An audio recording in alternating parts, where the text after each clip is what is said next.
Okay. All right. We are going to get started.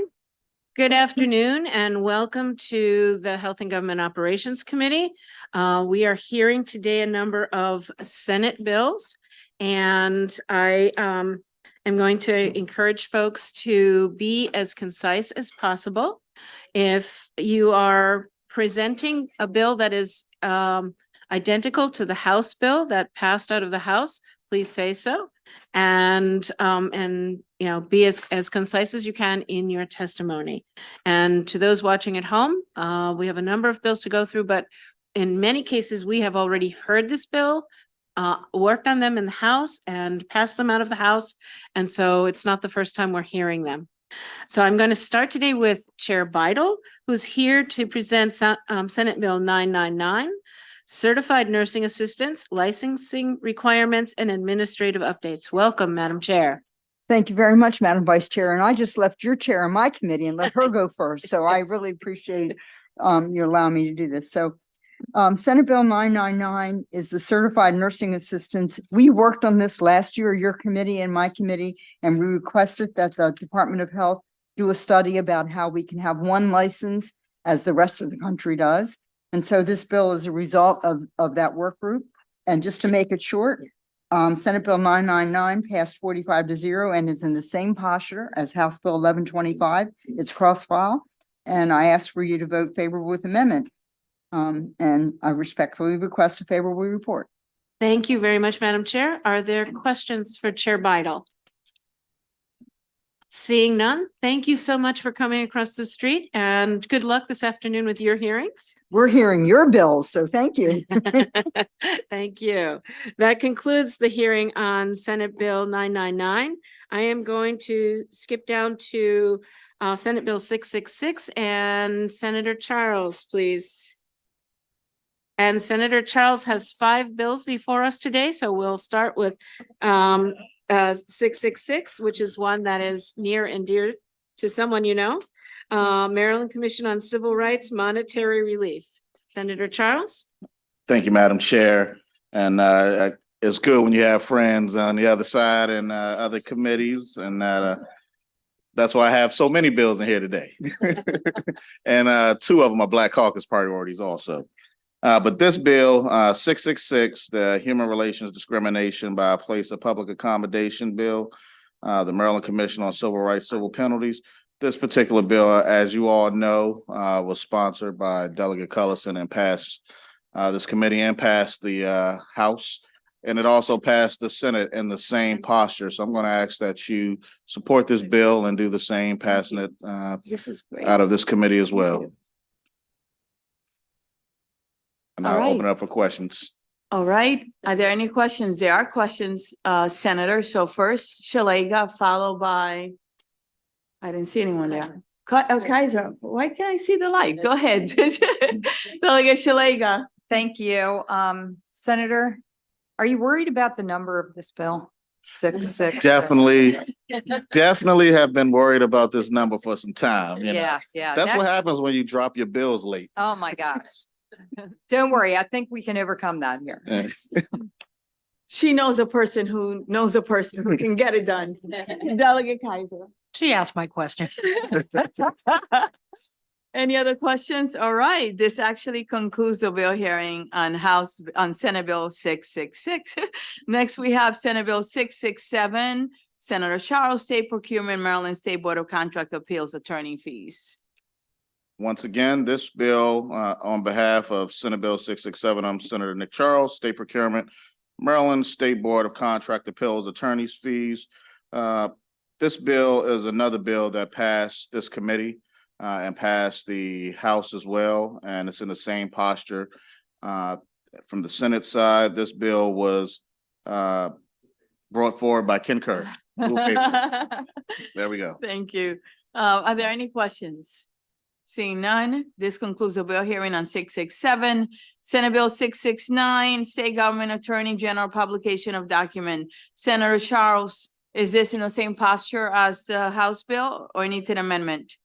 No House bill. No House bill. No House bill. So can you present this bill, I will please? present this bill. This Good afternoon, honorable members of the Health and Government Operations Committee. For the record, one more time, I'm Senator Nick Charles testifying in support Senate Bill 669. This bill is very simple and repeals the provision that the Office of the Attorney General must publish annually in bound volume its annual report and opinions of the Attorney General from the preceding year. By repealing the mandate for the Attorney General to annually report actions taken by their office in bound volumes, the bill reduces administrative burdens without compromising transparency or accountability, freeing up an estimated 80 hours of staff time per year. I'm going to ask that the committee move favorable. This bill passed unanimously on the House side. It's a simple bill and it's a fix for the Attorney General's office to allow for them to put everything online versus printing out volumes. So Senator Charles, we do have this bill. And we passed it, it was Delegate Kerr's bill. So Okay. we're gonna have an amendment for your bill to match Delegate Kerr's bill. Because we heard his bill, we passed his bill. Right. Okay? Yeah, any questions? Thank you. All right, you're welcome. You're welcome. So this actually concludes the bill hearing on Senate Bill 669. Let's go on to Senate Bill 673, State Procurement Small Business Reserve Program Goals and Outreach Program. Is this in the same posture as the House bill? It is in the same posture as the House bill, and it passed the House and it passed the Senate with no issues. So. All right. Are there any questions? Seeing none, this concludes the bill hearing on Senate Bill 673. Let's go on to Senate Bill 1014, State Procurement Forecast and Outreach. I believe that this was not crossed. Am I correct? This was not cross-filed. So can you present the bill, please? Good afternoon, honorable members of the Health and Government Operations Committee. For the record, I'm Senator Nick Charles testifying in support of Senate Bill 1014, a legislative Black Caucus of Maryland priority bill. This bill will empower small businesses and foster inclusivity in our state's procurement process. Senate Bill 1014 mandates each state procurement unit to publish a comprehensive procurement forecast annually by June 30th of each year. All known and anticipated procurements for the upcoming fiscal year should be made transparent and accessible to the public via the unit's website. Such transparency is crucial for the fostering a level playing field for businesses, especially small and minority-owned enterprises. This bill goes beyond disclosure and sets forth concrete actions to support small businesses. The GOSBA office, in collaboration with primary procurement units, will spearhead efforts to identify potential contracting opportunities for small businesses and enhance outreach efforts. This bill has been amended through important conversation with GOSBA and DGS. One amendment includes a reporting requirement on which awards were successfully granted without being forecast compared to those successfully awarded contracts that were forecast. This amendment is not just a formality, it's a measure to equip Maryland's agencies with the most comprehensive data possible. By analyzing successful awards and how they relate to forecasted procurements, the state gains valuable insights into the efficiency of our procurement forecasting process.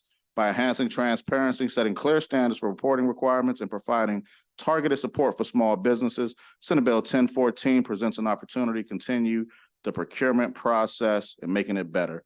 This bill passed budget and tax without any issues, and it passed the Senate floor unanimously with bipartisan support, and asks for a favorable report in HGO.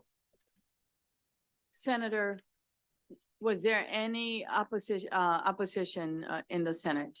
No, it passed unanimously. Okay. Does anyone have any questions?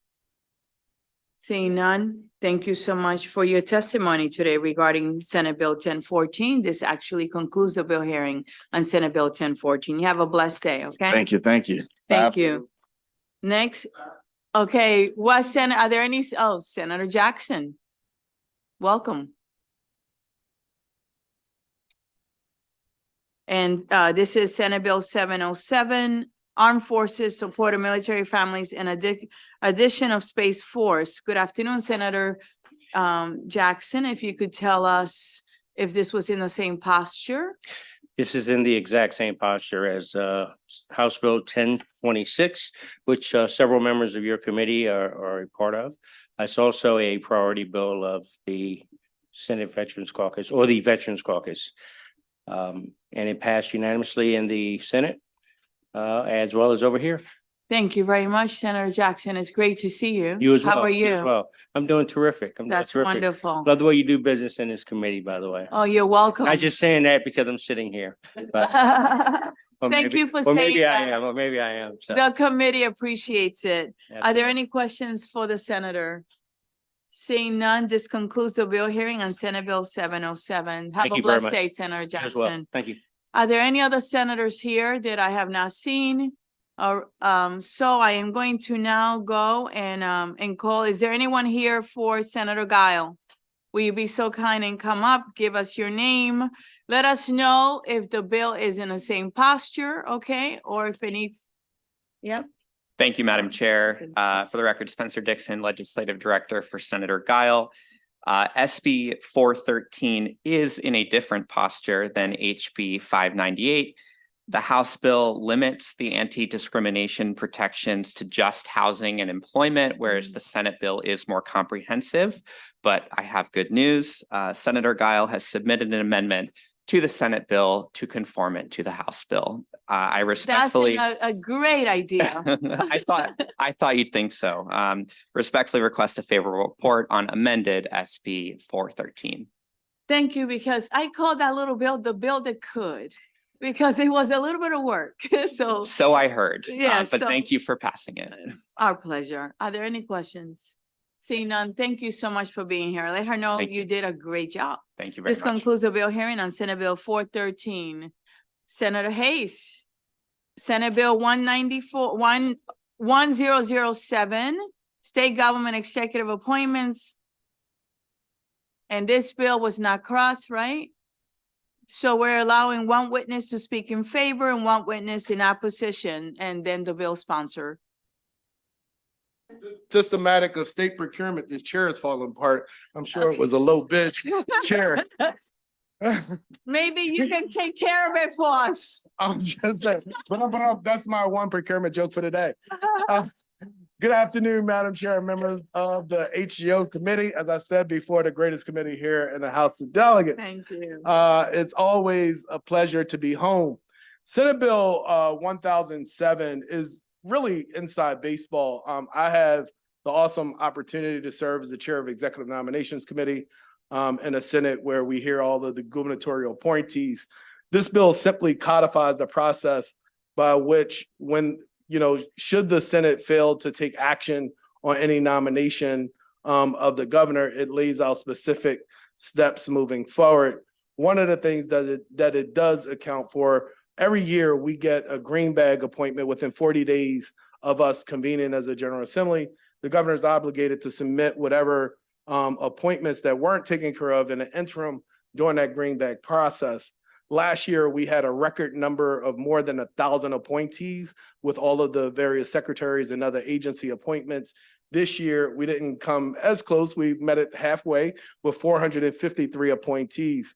And so this is simply laying out a process by which after that 40th day in which the governor is required to submit those, we stop there. But it does give a little bit of flexibility in that there were some amendments that were submitted to allow for the State Board of Elections, as well as one other committee that escapes me right now. I'm trying to do all this off the top of my head.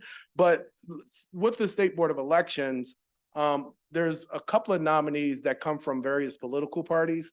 The governor doesn't have a control over when those political parties submit a name.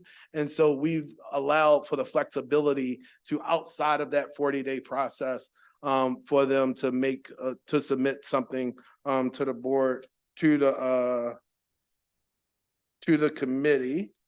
And so it was the State Board of Election. There was something else. I don't see it. But with that, Madam Chair, I ask for a favorable report and open to any questions that the committee may have on Senate Bill 1007. So I have a question, Senator, and thank you for being with us here today. Were there any opposition in the Senate? No, zero. Passed unanimously, no problem. No concerns? No, ma'am. Okay. The governor's office? Okay. No opposition. Are there any questions? Seeing none, thank you so much for being with us today.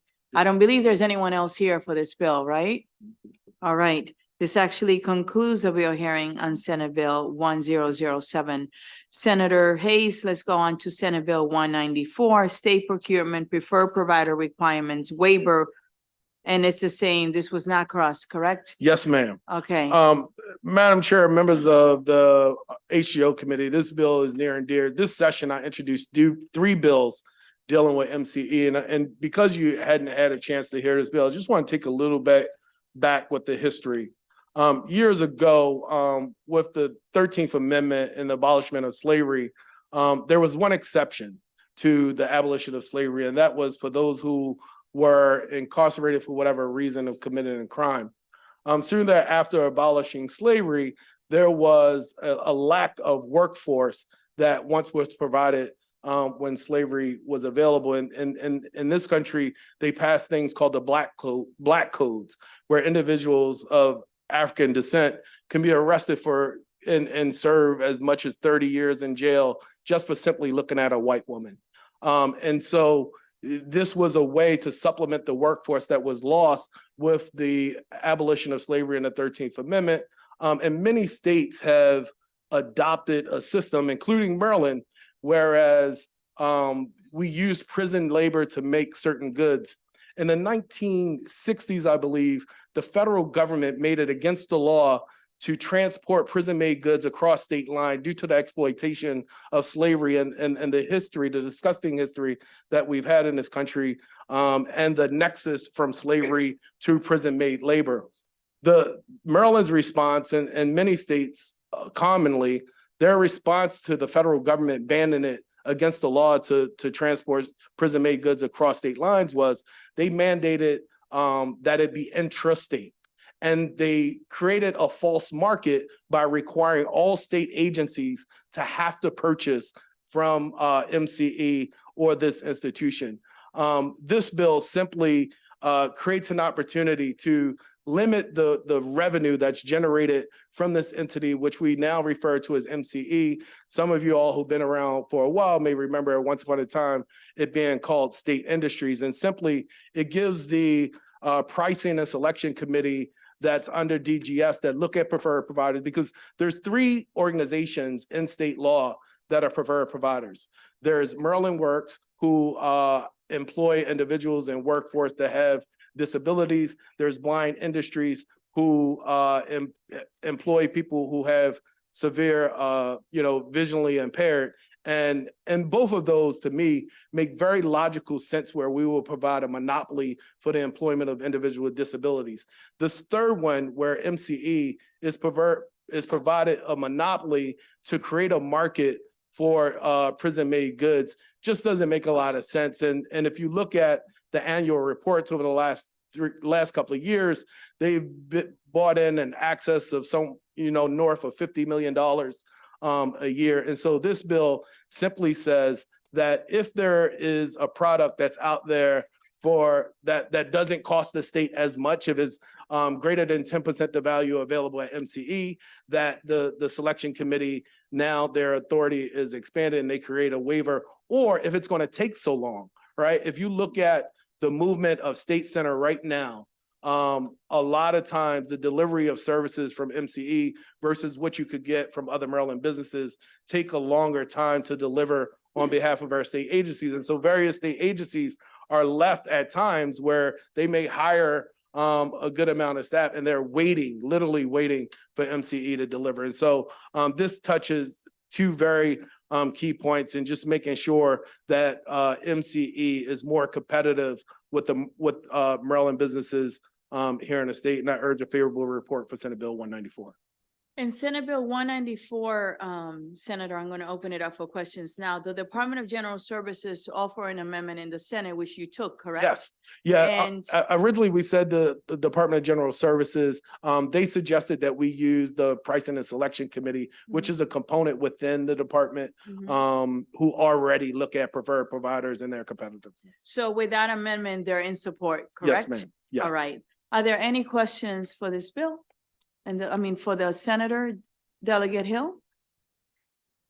And thank you, Senator, for this bill. I think it was Delegate Phillips had a bill that approaches it differently. Correct. I was trying, do you know, are you familiar with that bill, and tell me how they merge or don't merge, or are they complementary or they're at odds trying to get to the same kind of? Absolutely. Thank you for that question, Delegate Hill.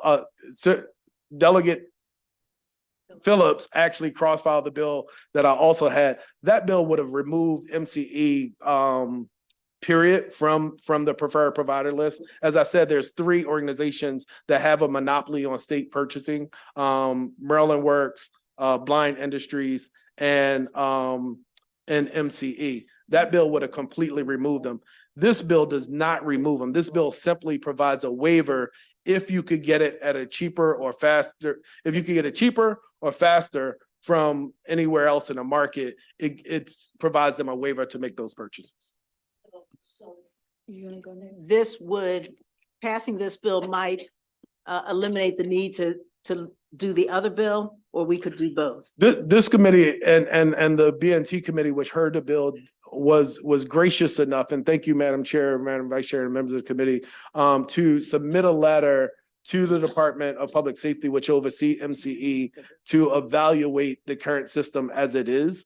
And so I'm grateful that we'll have the opportunity to see greater data. But I think this bill, Senate Bill 194, in a more immediate future, because the profits are so great already, will simply put them in a more competitive posture. Thank you very much.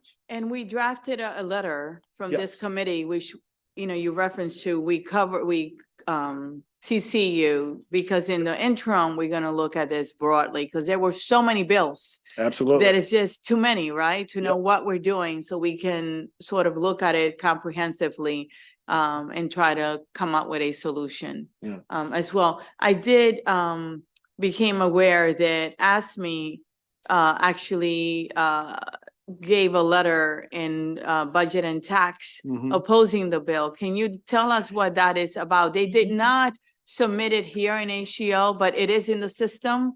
So what is that Yeah. about? Absolutely. I was tad bit, no, I was PO'd that they submitted a letter in opposition. Essentially what the organization said was their correctional officers prefer to be in the workforce environment that MCE provides versus being in the correctional kind of setting in which I assumed was their primary role. And so for those reasons, they opposed it based off of their correctional officers and their preference of working in one environment versus the other. Okay, thank you. I have Delegate Taveras followed by Johnson and then Alston. Thank you. Bless you. Bless you. Thank you so much for putting forth this bill. One of the things that I was, like you, I had put in a bill on MCE this year, but it was on making sure that some of those profits, because as you and I both know, they're making about 52 million a year and are only paying 2.4 million in salaries. And so you got that gap. And it's without an EEO4 report, we don't see where that money is going to. So we need to FOIA that document. But one of the things that I was curious about is why are we not investing some of that generated fund to support reentry programming once folks get out? And it's like, would you be amenable to including that? I think that's a different bill from that. That's a different policy issue, but I think you're on the right track. I think, and one of the reasons why Delegate Phillips and I introduced the previous bill that Delegate Hill mentioned was because we're just not sure if this is the business that the state of Maryland should continue to have themselves in. I'm not sure if this committee has had the privilege of the recent AP. They did a expose over 2 years of prison labor, and many of the states are using a raw product of goods. And if you look at the portfolio in which our MCE, we know them as creating furniture and picture frames and stuff, but they have expanded vastly into various arenas, including working on poultry farms and other places. And in some states, they're actually using, because the federal government has banned the interstate commerce of these goods, they're transferring raw products to in-state companies who then use those raw products to make goods and sell them to major corporations like General Mills and others. And they're actually exporting them to countries by which this country has banned us from doing commerce with. And so the history of these institutions and institutions like this around the country is appalling. And I think this bill is a step to make sure that they're more competitive with many of our Maryland-owned businesses here. There's, since the creation of MCE, you don't run into many furniture companies in state here in the state of Maryland anymore. Yeah, and just for the record, the reason why we wrote the letter in the committee about a week ago to look at all these bills, including yours, Delegate Taveras, is because we cannot piecemeal it. It has to be done in an intelligent way. So that letter went out and the work group will be put together for the summer. Last year, this committee had 7 work groups without the need for legislation. And we did the work. And a lot of the bills that we have now voted on came from those discussions. A lot of you will be tapped on to ask you gently, will you participate if it's an interest that you have, okay? Wanted to make sure that this is, when you're increasing the price by 10%, you're just making it, is it that you're just making it on par with the rest of the industry? Oh, no, what we're saying is if MCE is charging any state agency 10% greater than what you could get it from somewhere else. So say there's another Maryland business that had the same exact product at a cheaper price. We want to do business with that business as opposed to the mandate and the monopoly that we are required to do business with MCE. Got it. Thank you. Delegate Johnson, followed by Alston. Thank you, Madam Chair, and thank you, Delegate, for bringing us this bill. I just want to make sure I'm clear here. So if they get a waiver, then does that open it up to only deal with the other preferred providers or any Maryland business? I'm sorry, what was the last part of what you said? If Any Maryland business, not the preferred providers. Okay, so any Maryland. Okay, thank you. Correct. My Competitive pleasure. marketplace is what we're aiming for here. Delegate Alston.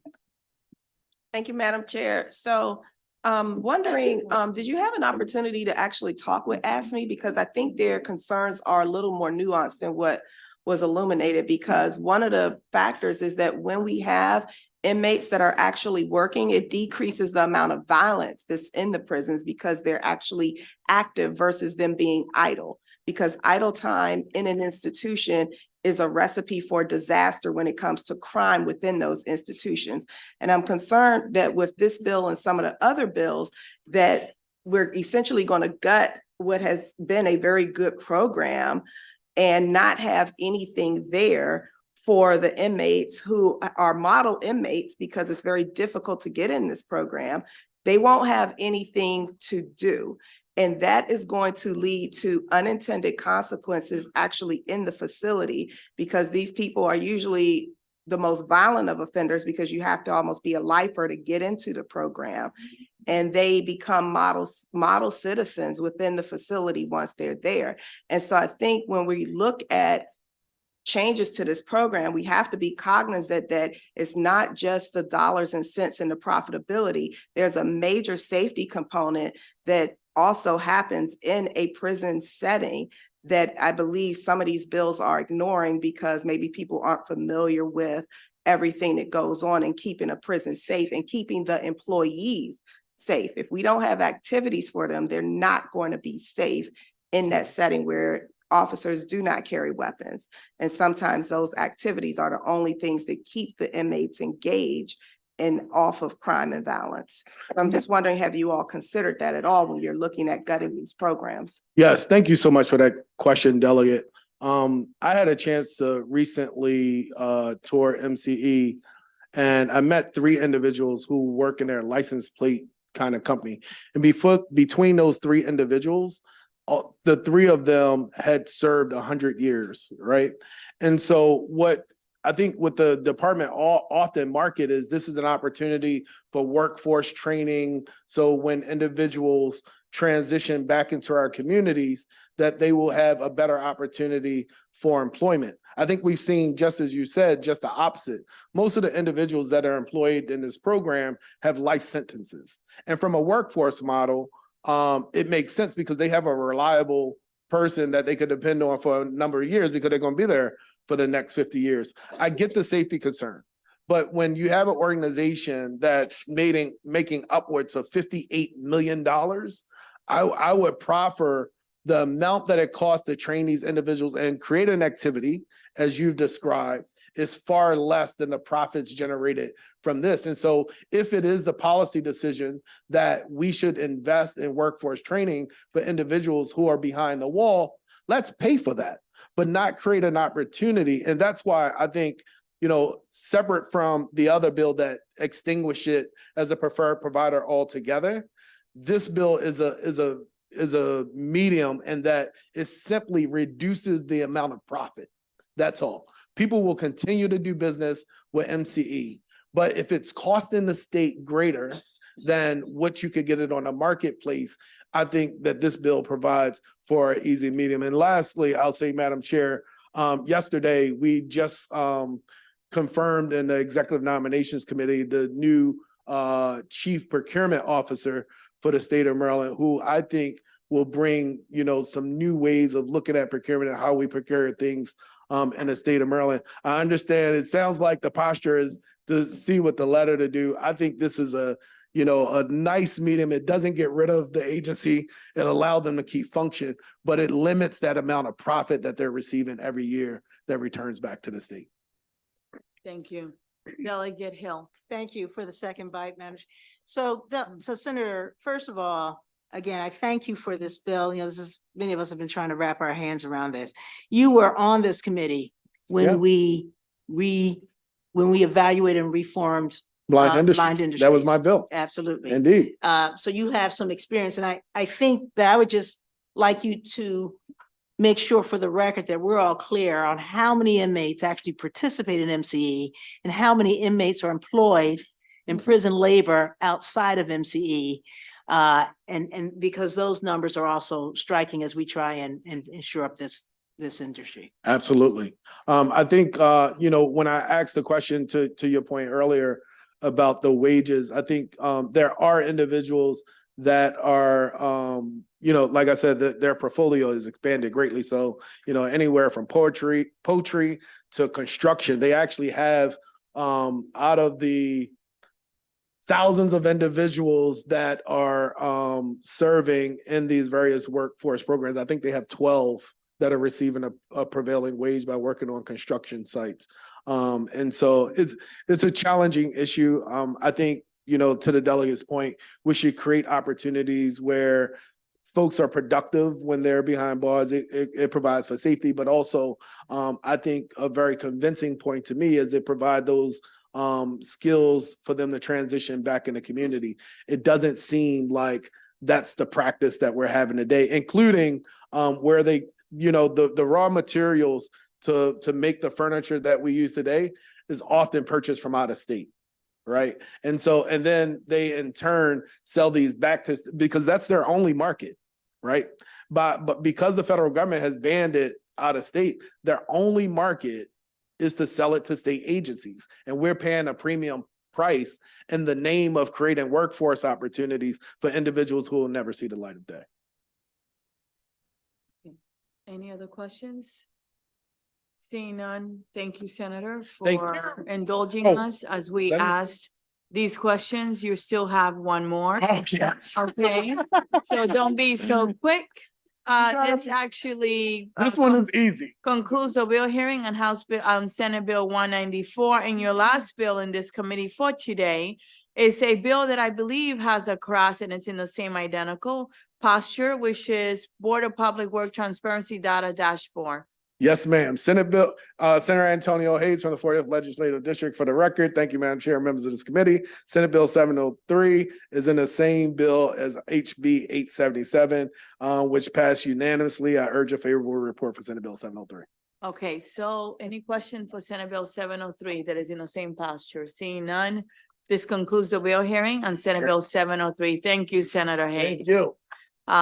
Let's go on to Senator McKay. Senate Bill 799, Health Occupations Limited License to Practice Dentistry Services for Adults. Senator McKay, welcome to HGO and thank you for the courtesy.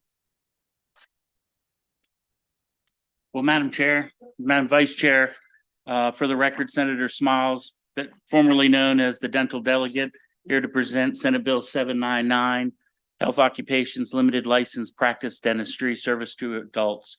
This is in the exact same posture as House Bill 786, which passed this committee and then passed the floor 140-0. We need to find out who the one is. That's my goal, to make it 141. Let's try it a second time. Anyway, are there any questions for the good senator? Seeing none, thank you, Senator, for your work, okay? Thank We you. appreciate you. This concludes this bill hearing. Now we are going to go on to, is there anyone here for Senator Carter? Will you be so kind and come up? This is Senate Bill 643, Public Information Act, Surveillance Images, Legal Dumping in Baltimore City. If it's in the same posture, please let us know. Yes, ma'am. Thank you. So Senate Bill 643 did not have a cross-file, so this is a bill that stands on its own. So we actually heard this bill. I believe it was Delegate Smith. And it's the same bill and we're going to, right, it's identical to yours. Thank you, Madam Chair. So the House bill is slightly different. The House bill is asking for MPA records to be accessible to the Department of Housing and Community Development in the city of Baltimore. What this Senate bill does is through Public Information Act request, it gives the Department of Housing and Community Development the ability to review surveillance throughout the city. Okay, and what is your name? Because we need it for the record. Yes, ma'am. So for the record, my name is Jordan McClung. I am a legislative fellow for the Maryland General Assembly, primarily serving the Baltimore Senate delegation. And this is my first testimony. I You're doing appreciate. quite well. Thank you all for your presence here. Okay, so what we're gonna do is we're gonna look at both bills. Yes, ma'am. And we'll work it out. Okay. Are there any questions? And you can let her know that you did an amazing job and you're always welcome here. Thank you, Madam Oh, Chair. wait, there are questions for you. We can That's what start we- with the left. It's what we do for people that are here for the first time. Okay, Thank you, members of the committee. hopefully you felt good, right? Yes, ma'am. Yes, ma'am. Wonderful. I hope you have a wonderful day and I hope your experience, oh, there is a real question. Hold on, Delegate Olson. I like the fact that you were going to start to the left instead of starting back here with me. Yes, Delegate. It's always nice to see you, Delegate. Good to see you too. And I was just gonna ask for the record, in what legislative district do you work? So I work for legislative district 41, but as you know, I also work full-time for the city of Glenarden, and that district is the legislative district 24. It's good to see you here today. Yes, ma'am. Same to you. Well, she Thank you. neglects to say it is her district. Anyway, it is wonderful to see you and you're always welcome here. Thank you. This actually concludes the bill hearing on Senate Bill 643. Thank you. You're most welcome. And I see here that we have Senator Muse, Senate Bill 448. Will you be so kind and come up? This is Study on African American Civil War Soldiers in Maryland. Pleasure. And I hope you extend me the same courtesy, as I believe that this is my first testimony as well. And y'all Okay. should be- Any questions? I fooled some of them. I got y'all. Y'all all right?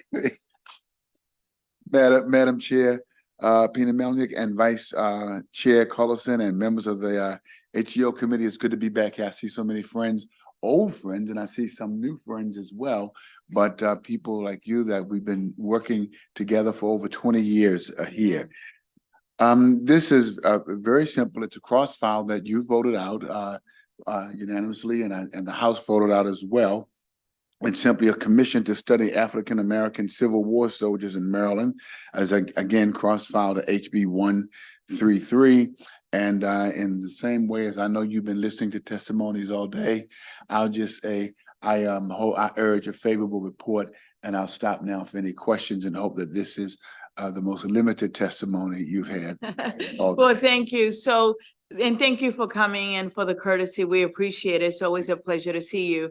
The other bill, your bill and that bill are not in the same posture, so we're going to conform it to the House bill. Okay, yes. And we're and gonna put an amendment on it, if that's okay with you. That is fine. I've reviewed and talked with Wonderful. the delegate here, so I'm fine Yeah, with that. wanted to give you the courtesy. Thank Thank you so much. And I don't see any other questions. I have to tell you that we love your delegate, Delegate Woods, We do on this too. committee. She is loved, respected, and really an amazing addition to this committee. So thank you. And when she sings, I get so happy. I think I'm in church no matter where I am. I start like getting praising and stuff. Thank you, But, Senator. thank you all. Oh, you're welcome, wish you the Senator well. Muse. Thank you. And you have a blessed day. So this actually concludes the bill hearing on Senate Bill 448. Next, we're going to go, are there any other senators that I forgot? All right, so let's go on to, I see who's here for Senator Klossmeyer, Senate Bill 830. All right, so this is State Board of Physician performance of X-ray duties without a license. And this is Senate Bill 830. Can you give us your name and your testimony? Thank you, Chair Penn Melnick, Vice Chair Cullison, and members of the Health Record. My name is Connor White, and I'm here on Senator Klossmeyer's behalf. Senate Bill 830 is a cross-file to House Bill 934, which has already passed both this committee and the House floor. The two bills were amended the same in both chambers and are in identical posture. Thank you, and I ask for a favorable report on Senate Bill 830. And thank you again, Chair Penny Melnick, for organizing the meetings to get this bill through. We really appreciate it. You are welcome. You had an amazing person here that crossed it, so that's wonderful. Anyway, are there any questions? Yes, Delegate Bagno. Oh, are there questions? We have questions here, okay? I feel free. So there's actually, Delegate Hill has a real question. I do, and I don't think it's germane to my district, but other people have had an opportunity. Can you tell us what district you live in? I live in District 42A. Okay, that's not a great district, but it's okay. Thank you. So this actually concludes the bill hearing on Senate Bill 830. Let the great Vice Chair know that you did an amazing job, okay? Thank you so much, and have a good day. You're welcome, you too. We have now, is there anyone here for Senate Bill 472? Will you come up, please? Tell us your name and the posture of the bill. And this is state government permits, licenses, and certificate processing. It is known as the Transparent Government Act of 2024. Thank you, Madam Chair. Thank you, Vice Chair and the body here for allowing me to testify on behalf of the governor's bill, Senate Bill 742, otherwise known as the Transparent Government Act. For the record, my name is Saif Ratul. I'm Deputy Legislative Officer for Governor Moore. So the current posture of this Senate version of the bill is slightly different than the House version that this body and the member of the House House of Delegates have passed previously. So I'll just briefly mention the differences here. So initially there was an intent to include Maryland State Department of Education as a principal department, and at the request of MSD, as well as receiving guidance from the OAG's office, we decided against this. MSD's board of authority, boards have the broad authority over educational policies and administration, which is in summary and its nature is exclusive. The second difference is the catalog. There's an inclusion of the type of technology system is being utilized to issue permits at various departments, and that inclusion would be in the catalog report that each departments are providing to the commission. This will allow the commission to review any infrastructure deficiencies and provide necessary recommendations on the process. So simply put, the bill aims to identify specific obstacles and work together to find solutions that will help Maryland families. So with that, I respectfully request a favorable committee report. Here for any Wonderful. question. Are there any questions? Yes, Delegate Kaiser, Thank you, Madam Chair. you're most welcome. Safe, I thought I heard you say that there were three differences, one being striking MSDE and the other ones being about the catalog. Was there a third thing or did I miss that there were only two differences? Those are only two, ma'am. Thank you. Thank you. Any other questions? Okay, was there any opposition to any of those changes? It passed both chambers in different forums unanimously. However, there was two individuals who have submitted their letter of oppositions, general bodies of General Marylanders rather. One of those letter had to do with we should not proceed with our constitutions, but rather we should conform all of our land of the laws based off of our religious beliefs. And then the second letter of opposition that we have received had to do with one individual does not necessarily believe that this level of efficiency commissions would actually garner recommendations that would provide more efficiency. However, there is none of those, showcased in any of those voting purposes. Okay, thank you. Delegate Kaiser. Okay, all right, any other questions? This time I looked, Delegate Hill. Yeah, thank you. And I'm sorry, I understand that they're in different posture. I wasn't clear on whether the administration is asking us to conform the Senate bill to what passed the House or the House bill to what passed the Senate. We are currently working with the councils from both bodies to make the legislation in the same posture, and I really appreciate the council's help on this. So the Senate bill, the version that has passed, our recommendation here is the House version to conform to the Senate version. All right, thank you. Okay, any other questions? Seeing none, thank you very much for your patience as you answer the questions. This actually concludes the bill hearing on Senate Bill 472. We can go to Senate Bill 775. State officers and employees require surety bonds, insurance policy authorized. It was jointly assigned with Health and Government and Economic Matters.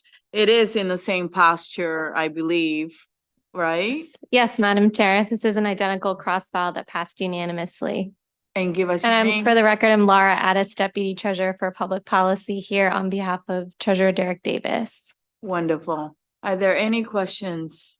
Seeing none? Excellent testimony. Oh, okay. Delegate Rosenberg. Since you used to be counsel at Economic Matters, how come you couldn't get the bill referred there? We try to stay hands off on those matters. We're very happy to be here in HGO. Thank you. Okay. Wonderful. Good answer. Thank you. Are there any, this is your first time here, right? Well, I came for the cross file, The but cross yes. file, that's yes. right. All right, wonderful. All right, no other questions for you. That was excellent testimony. You have a great day and give our regards to the treasurer.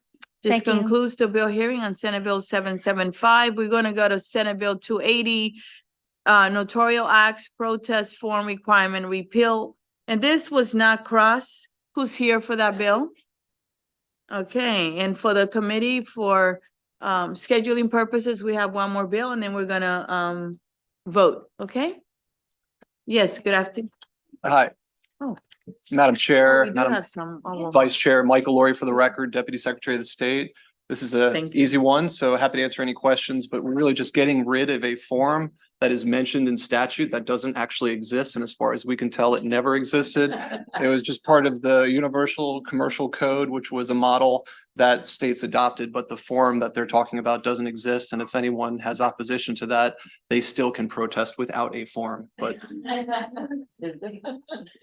so we request a favorable report. You're welcome. Are there any questions? Seeing none, and I imagine no one protested in the Senate, right? There was no opposition. All right, I don't think there are wonderful. questions either. Okay, this actually concludes the bill hearing on Senate Bill 280 and say hello to our Senator Lee, okay? Thank you. Well, Thank you. I think there's, Yeah. Yeah, I know, but I always call her Senator Lee. Yeah. All right, so this concludes the bill hearing on Senate Bill 280. Senate Bill 290. certified local farm and fish program. Oh, are you here on which one? On 2892? Yes, All right, so let's go to 292. if you don't mind, sorry, I'm a little Oh, it's embarrassed by the okay. title of this bill, but It's all right. It's actually State Government Deputy Secretary of State title. Why don't you go ahead? hi, Michael Laurie again for the record, Deputy Secretary of State. So that is my current title. We're just correcting the statute. It had listed Assistant Secretary of State. That was confusing for a variety of reasons. We used to have several Assistant Secretaries of State, and my position is the appointed one. So we're just correcting the code, not my title. All right, any questions? All right, I don't see any questions. This concludes the bill hearing on Senate Bill 292. Let's go to the last bill of the day, Senate Bill 290. Who's here for that? And that is Certified Local Farms and Fish Program Annual Waiver Reports. This is a delegate, a former delegate here.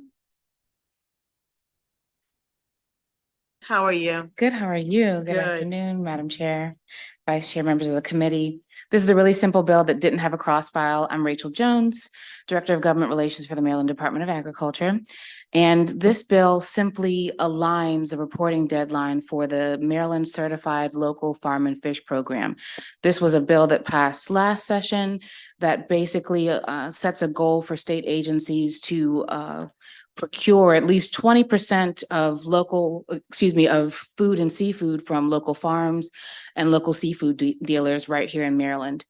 And the reporting deadlines in existing statute are a little bit different. So there's currently a July 30th deadline that asks that any state agency or institution like our universities that would want to request a waiver to opt out of that 20%, they've got to report those waiver requests to the BPW, we have to report those waiver requests to the BPW by July 30th of every year. However, we don't receive that information until September 30th of every year from the agencies and institutions. So what we're asking to do with this bill is to align that so that both of those reporting deadlines are December 31st.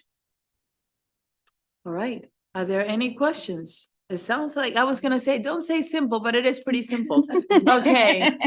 I don't see any other questions. Thank you so much. It is great to see you, Thank Delegate you. Jones. Likewise, You take good care. This actually concludes the bill hearing on Senate Bill 290. So we are done for the day for bill hearings, and we're gonna vote and come